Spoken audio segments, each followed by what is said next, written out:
Welcome back to War Thunder and welcome aboard the N1K2-J here in realistic battles with a Japanese team against the Americans, and you can see the beautiful exhaust flames that were introduced a few days ago, and I want to talk about the last few days and certain misunderstandings that might have been there, and just clarify things for once and for all in this matter.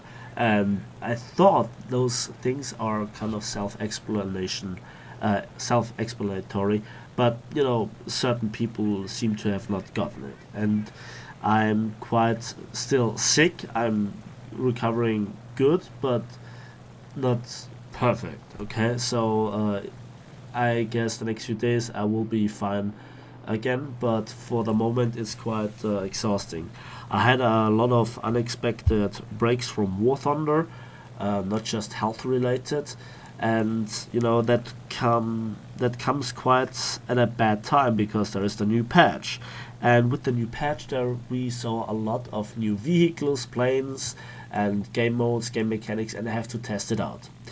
Now, with the first day, I actually thought about, making just a summary video, just a bit of rambling for all those of you who want to know my opinion on things and, just my first impressions. More on this in a moment. And I just made a video about it. But in order to make a video about my first day playing the patch, I had to play the patch. And, it takes a while for me to make a video in terms of actually making it in terms of rendering it and then uploading it. Rendering takes like the video length that I'm making times 2.5. So a 20-minute video can take up to 50 minutes to render. Okay, especially if there is a lot of editing going on and so on. It's just the way it is.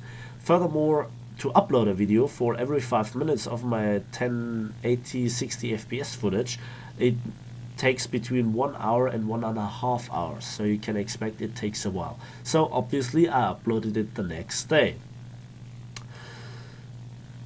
Yeah, and a lot of people thought, this would be funny to point out that it was actually the second day, but it was just my experience of the first day, so I hope I made this clear. So then the next thing was the first impressions on the King Tiger SLA, the German Tier 4 premium heavy tank. And my first impressions are normally something that I make on a tank that I do not really expect something of it, and just play it and then just give you my opinions on it, first impressions. With the Diesel King Tiger, I thought I would have a slightly improved version of the Tech Tree version at the same battle rating, the Tiger 2H. Same gun, a little bit stronger engine, and a diesel engine. So all the more surprising it was that I burned down so often, and I did not implement all the examples that I had for you, because not every battle gets implemented in my footage, but every battle gets implemented in terms of my opinion. Now, just to make things clear, if I make a mistake myself in terms that I let somebody flank me and he shoots me in the side and I die by that, that's my mistake. It's annoying, but it happens to me as well, obviously. And then all the more surprising it was for me to get one-shotted through the turret front with the first shot that I received by, for example, just an American 90mm APHE shell. Yes, I know this shell is strong, but not that strong. To one-shot a King Tiger, not by ammo rack detonation, but by fuel tank detonation or complete crew knockout. Okay, and that happened not just once or 2 times, but nearly every battle. Yes, I included also a good old footage of a IS-3 one-shotting me through the front, and you might say, but that's such a big shell. Yeah, but it didn't happen like a few patches ago, and that is the point. I expected something out of this tank, and it miserably failed me. Now, I also played another tank, the normal Tech Tree version, in comparison, and it performed as badly in terms of crew lockouts and also ammo rack detonations, like quite usually. And I need to carry some ammunition with me. It's quite obvious when I say I just take like 13 rounds with me, that I just have one full ammo rack and one shell being in the breech. I experimented a little bit around. It's quite a self-explanatory for me to take out the 21 shells in the back of the turret. Yes, I know that there are 22 in there, but one again is registered in the breech. This is why the turret rear is empty. So, yes, I make mistakes, and when I make them, you are free to point them out, and oh boy, you point them out every single time, which is nice because I learned them myself something as well. By the way, I learned something for myself when I make the tank reviews, because then I actually gather stats and play around with them before I make the final tank review. Okay, so when I make a first impressions, it's just the first impressions, not really gathering facts.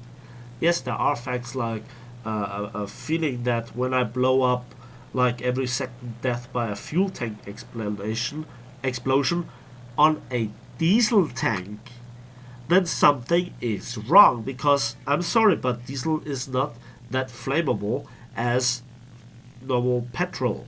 Okay? That's a fact. So I didn't die like that in previous patches. I don't know if that is a very specific thing for this tank. Again, there are so many new vehicles, tanks, planes, that I just have to play with the new patch before I dare to make an in-depth tank review, okay, about this thing. But it's good enough for me to make a first impressions. And, it might change within the next few days and weeks. Furthermore, for example, how Gaijin has nerfed Hash for the 105mm gun variants. Yeah, that came right 2 weeks after I made the new tank review on the Centurion Mark 10, where I actually said, use Hash and you can kill everything. You still can kill a lot, but how it actually performs, I have to check out.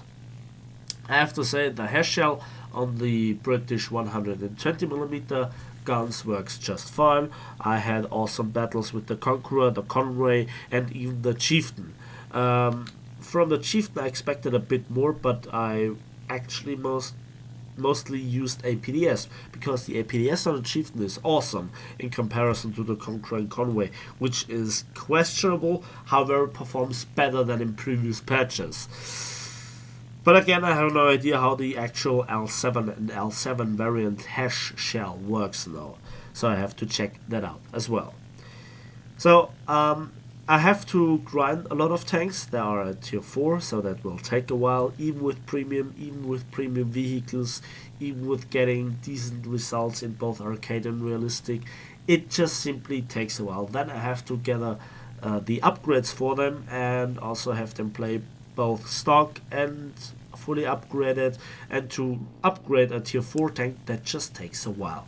So you just have to give me time to make the proper tank reviews, because a review like we have a little bit of armor here and a little bit of armor there, that might bounce some things, and yeah, this gun is big with a nasty shell.